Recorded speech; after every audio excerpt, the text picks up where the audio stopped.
আপনারা দেখছেন Bankura TV breaking news. Bankura TV YouTube চ্যানেলে আপনাদের স্বাগতম। আজ বাঁকুড়া টিভি ইউটিউব চ্যানেলের chief editor the tiger journalist দাদা উত্তম দে তুলে ধরছি পশ্চিমবাংলার একটি গুরুত্বপূর্ণ ব্রেকিং নিউজ। আগামী 9 জুলাই সমকোট বাতিলের দাবিতে বিভিন্ন ট্রেড ইউনিয়নের ডাকা সারা ভারত ধর্মঘট সফল করতে কাঁচড়াপাড়া কুলিয়া রোডে সিপিআইএম কাঁচড়াপাড়া এরিয়া কমিটির উদ্যোগে পথসভায় উপস্থিত বাম নেতা নিরাপদ সর্দার। রাজ্য সরকার ও কেন্দ্র সরকারকে একযোগে বিঁধলেন তিনি আরো বলেন, বিজেপি ও তৃণমূল দুজনেই এক। সেই খবর আপনারা দেখতে থাকুন একমাত্র প্রতিবাদী চ্যানেল বাঁকুড়া টিভির পর্দায়।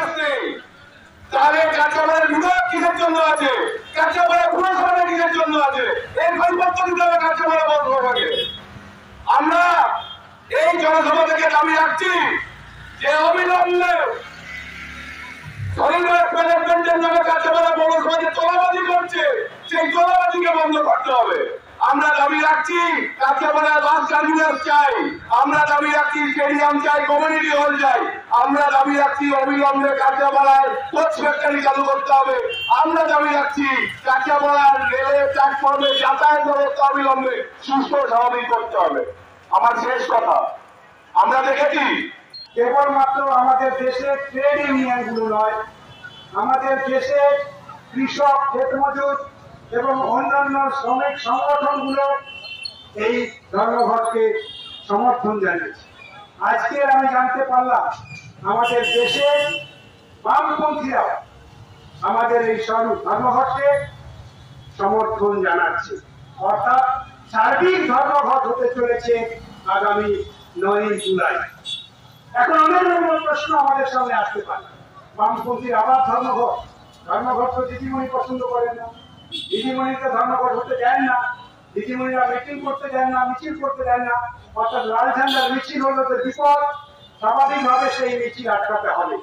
লাল ঝান্ডার মিছিল, লাল ঝান্ডার ধর্মঘট, লাল ঝান্ডার মিটিং যত হবে তত ওদের বিপদ বাড়বে। সেই জন্য লাল ঝান্ডার মিছিল ওরা আটকাতে চায়।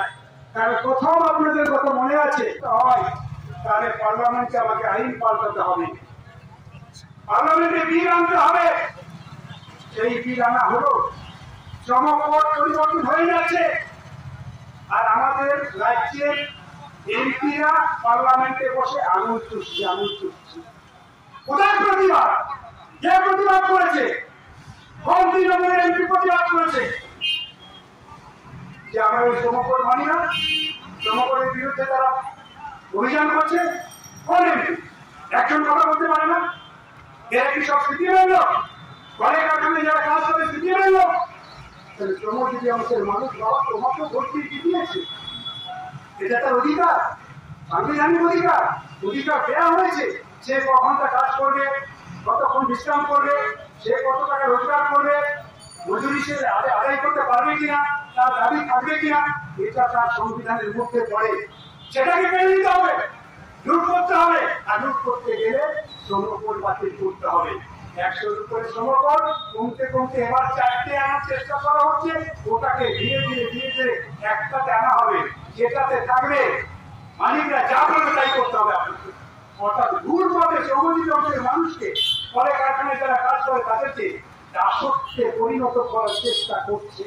এত বড় অপরাধ করছে দেশের সরকার। আর আমাদের রাজ্যের পার্লামেন্টের এমপিরা সেখানে গিয়ে তার কোনো প্রতিবাদ করে না। আমি শুধু বোঝার জন্য বলছি আপনাদেরকে, তৃণমূল আর বিজেপির মধ্যে আতাল আছে কিনা বিচার করবেন আপনারা। আমি বললে সবটা ঠিক হবে না। আপনাদের বিচার্য বিষয় শুভবুদ্ধি সম্পন্ন মানুষ।